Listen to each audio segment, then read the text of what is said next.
Hello दोस्तों, नमस्कार, आदाब, सत श्री अकाल। क्या हाल है आप लोगों के? उम्मीद करता हूँ अच्छे होंगे, सब कुछ कुशल मंगल होगा, सुरक्षित होगा।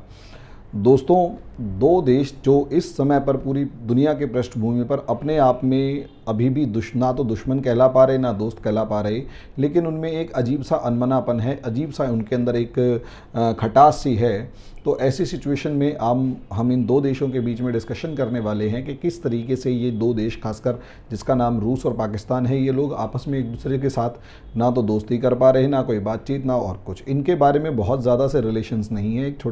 एक छोटी मोटी विज़िट कोई विदेश मंत्री के लेवल की रूस की पाकिस्तान या पाकिस्तान की रूस में हो गई हो, लेकिन उसके अलावा अगर आप देखेंगे पाकिस्तान और रूस के कोई ख़ास डेप्थ में रिलेशंस नहीं है, चाहे वो यूएसएसआर के टाइम से हुए, चाहे आज के दिन रूस के टाइम से हुए।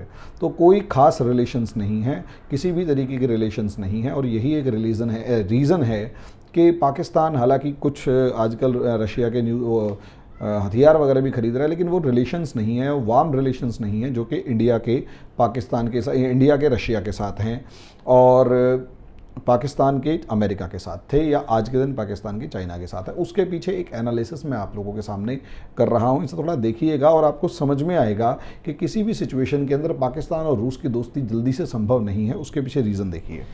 असलियत में मामला ये है कि अगर आप देखें यहाँ पाकिस्तान और पाकिस्तान के ऊपर की तरफ ये पाकिस्तान, और पाकिस्तान के यहाँ को रशिया, यानी बीच में काफ़ी ज़्यादा एक डिस्टेंस इस तरीके का मौजूद है जो काफ़ी ज़्यादा है।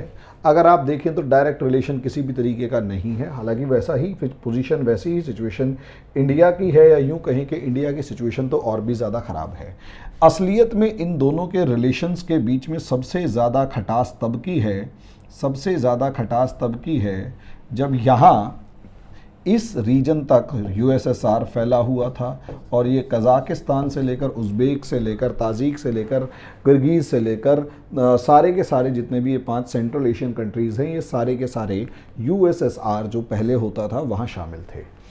अब यहाँ पाकिस्तान शामिल है, तो ऐसी सिचुएशन में इंडिया तो नॉन अलाइंड मूवमेंट यानी नाम की तरफ था, यानी इंडिया के जितने अच्छे रिलेशंस सोवियत यूनियन के तरफ थे, उतने ही अच्छे रिलेशंस जो हैं इंडिया के अमेरिका के साथ भी थे शुरुआत के अंदर। 1965 के आसपास तक तो 62 की वॉर के अंदर तो चाइना के अगेंस्ट रशिया की जगह या यूएसएसआर की जगह अमेरिका ने इंडिया की मदद की थी और अपना जहाज़ी बेड़ा भेजा था इंडिया की मदद के लिए। यहाँ तक कि हथियार भी इंडिया की सेना को देने के लिए अमेरिका ने भेजे थे। अब ऐसी सिचुएशन में आप समझिए कि पाकिस्तान जो है वो हमेशा से शुरू से अमेरिका का साथी रहा। अब यहाँ एक बात समझ लीजिए, इंडिया का नाम में जाना स्वाभाविक था और पाकिस्तान का अमेरिका के साथ जाना भी उतना ही स्वाभाविक है। कारण उसका ये है कि इंडिया एक बड़ा देश है, इंडिया एक ताकतवर देश है, और ऐसी सिचुएशन में शुरू से जब से हिंदुस्तान आज़ाद हुआ तब भी इंडिया अपने आप में एक पावर था। वो एक अलग मैटर है कि इसके पास भुखमरी ज़्यादा थी, गरीबी ज़्यादा थी, जिस वजह से पावर ट्रसल के अंदर ये कभी शामिल नहीं होते थे, और दोनों से बराबर दूरी का नाम इस्टेब्लिश करने के नाम पर, या दो शक्तियों यानी अमेरिका और यूएसएसआर से बराबर दूरी के नाम पर इन्होंने NAM नाम बनाया, और ये नाम काफ़ी हद तक सक्सेसफुल भी रहा, क्योंकि खुद जो शक्तिशाली है वही अपने पैरों पर खड़ा हो सकता है और अपनी नीति को आगे बढ़ा सकता है। इंडिया उस समय पर भी शक्तिशाली था और अपनी नीतियों को आगे बढ़ा सकता था। लेकिन जहां ये बात आती है पाकिस्तान की, तो पाकिस्तान एक कमज़ोर देश है और एक छोटा, कमज़ोर और अनस्टेबल देश है। ऐसी सिचुएशन में पाकिस्तान को अपने सर्वाइवल के लिए, अपनी एग्जिस्टेंस के लिए, अपनी स्थिरता को बनाए रखने के लिए और अपनी अस्तित्व को बनाए रखने के लिए किसी न किसी बड़े देश की सहायता की हमेशा से ज़रूरत रही है। और क्योंकि पाकिस्तान को इस तरीके की सहायता की हमेशा से ज़रूरत रही है, तो पाकिस्तान पहले दिन से जाकर सबसे पहले तो ब्रिटेन और फिर अमेरिका की गोद में जाकर बैठ गया। अब क्योंकि यूएसएसआर से अमेरिका का कोल्ड वॉर चल रहा था तो इस चीज़ को मोटे तौर पर देख सकते हैं कि इस कोल्ड वॉर के अंदर पाकिस्तान जो था वो अमेरिका के खेमे में था, इंडिया यूएसएसआर के खेमे में 71 तक नहीं था। उसके बाद भले ही चला गया हो, लेकिन अमेरिका के साथ भी इंडिया के वैसे ही काफ़ी अच्छे खासे रिलेशंस थे, लेकिन रशिया के यूएसएसआर से कोई यूएसएसआर के पाकिस्तान से कोई खास रिलेशंस नहीं एस्टेब्लिश हुए।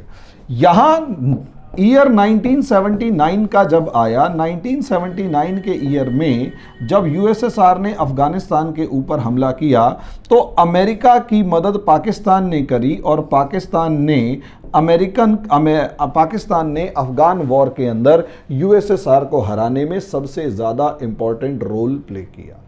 तो वो खटास जो है वो आज तक रशिया के दिल में पाकिस्तान के नाम की रही कि इस देश से रिलेशंस बहुत कड़वे रहे, बहुत खतरनाक रहे, और अफगानिस्तान के मामले में आज तक पाकिस्तान का जो स्टैंड है वो डिस्टेबलाइज्ड अफगानिस्तान की फॉर्म में है। और रशिया कहीं ना कहीं इसमें एक हार की उसको यहाँ पर याद आती है, क्योंकि इसी अफगान वॉर के बाद 1989 में जाकर जब ये अफगान वॉर ख़त्म हुई तो वहीं से डिसइंटीग्रेशन ऑफ यूएसएसआर जो है वो शुरू हो गया था। और जैसे ही डिसइंटीग्रेशन ऑफ यूएसएसआर, सोवियत संघ का विघटन शुरू हुआ और उसके उत्तराधिकारी यानी सक्सेसर की फॉर्म में रशिया आया, तो यहीं से जब उसकी सक्सेसर की फॉर्म में रशिया आया तो वहीं से इन दोनों के बीच की खटास भी चलती रही। बाद में 1971 के बाद अगर आप देखते हो तो उस टाइम पर इंडिया जो है वो यूएसएसआर के फेवर में था, यूएसएसआर का सपोर्टर था। तो और क्योंकि यूएसएसआर की इंडिया से दोस्ती थी और इंडिया की पाकिस्तान से तगड़े वाली दुश्मनी थी, तो ऐसी सिचुएशन के अंदर भी रिलेशंस बनाने में कोई फ़ायदा नहीं हुआ या रिलेशंस बनाने का कोई तो रीज़न भी नहीं था।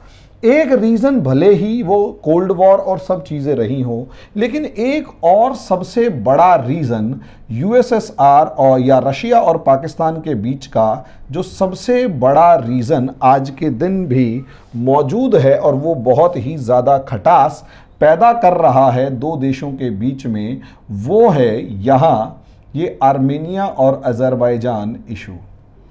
आर्मेनिया और अज़रबैजान इशू अगर आप देखें तो Pakistan on the name of Islam, Pakistan on the name of Islam दुनिया के हर फड्डे में, इस्लाम के नाम के हर फड्डे में टांग अड़ाते हुए देर नहीं लगाता, और इससे इसकी फॉरेन पॉलिसी आए दिन कमज़ोरी का सामना भी करती रहती है।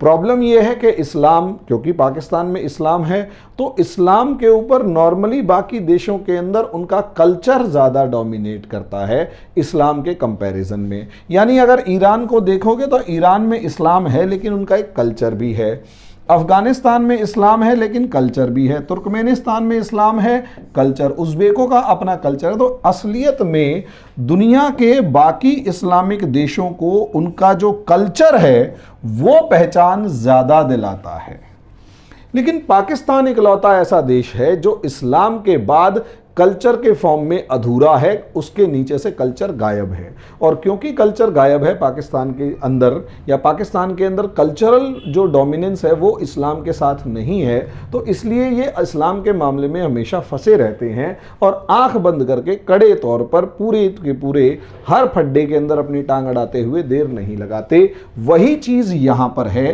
कि रशिया, ये यूएसएसआर का बॉर्डर है और आज के दिन ये रशिया का बॉर्डर है, और यहाँ पर जॉर्जिया और जॉर्जिया के नीचे ये आर्मेनिया नाम का एक देश है।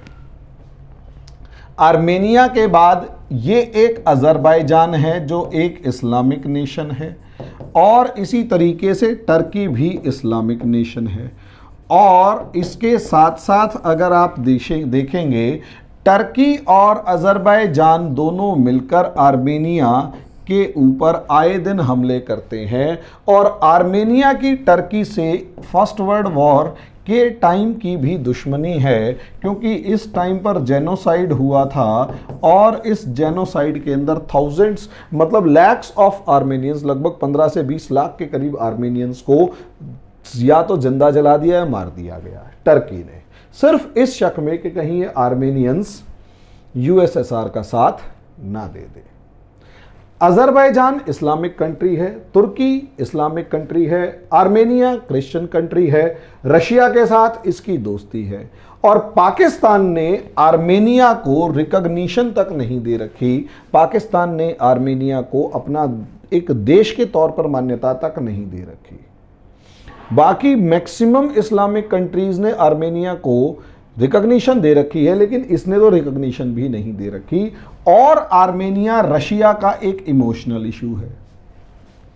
रशिया कई मामलों में पाकिस्तान से इस मामले में डिस्कशन करने की कोशिश भी की, लेकिन पाकिस्तान की वो इस्लामिक वाली हठधर्मिता कि वो जो इस्लाम है, क्योंकि जहां टर्की क्योंकि वो इस्लाम के से ज़्यादा वो पिछलग्गू बना हुआ है, पिछलग्गू बना हुआ है टर्की का, और टर्की और रशिया का 36 का आंकड़ा पहले से है।